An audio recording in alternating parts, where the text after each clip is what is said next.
الله الرحمن الرحيم. الحمد لله رب العالمين والصلاة والسلام على أشرف الأنبياء وسيدنا نبينا محمد وعلى آله وصحبه أجمعين. من بعد، فعنوان المحاضرة يقول لك الإصلاح والإفساد. هذا العنوان واضح معروف،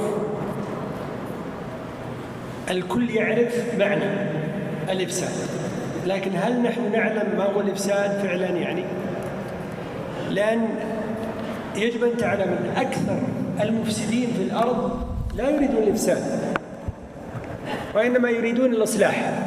أكثر المفسدين في الأرض، ولذلك ينطبق عليهم قوله تعالى: وإذا قيل لهم لا تفسدوا في الأرض قالوا إنما نحن مصلحون ألا إنهم هم المفسدون ولكن لا يشعرون ما يعرفون. هو يعتقد أنه مصلح وهو مفسد. ولذلك أنا سأذكر لكم بعض العلامات التي نستطيع أن نميز بها بين الإصلاح وبين الإفساد، ولكن أود كمدخل لهذه المحاضرة أن نعرف أنك تعجب لماذا الناس يفسدون ويتهيأ لهم أن ما يفعلونه إصلاح وهو إفساد. ما السبب؟ أسباب كثيرة، من أهمها أن كثير من الناس عندما يأتي لخطبة الجمعة مثلا أو للمحاضرة، هذا المتحدث يتحدث عن أخطاء وعن ملاحظات. كل واحد من الجالسين في المسجد، طبيعتنا كذا، يعني نحن نتصور هذا، كل واحد جالس في المسجد يتصور أن هذا المتحدث أو الخطيب يتكلم عن شخص آخر.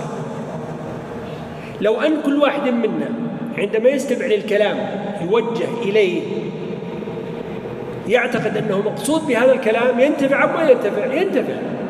لكن لماذا لا ينتفع أكثر الناس؟ لأنه يتصور أن هذا الخطأ ما موجود عنده أصلا. الإسلام دين صدق، فلما يأتي واحد يجعل الكذب مشروع لغاية في نفسه، كيف يكون هذا إصلاح؟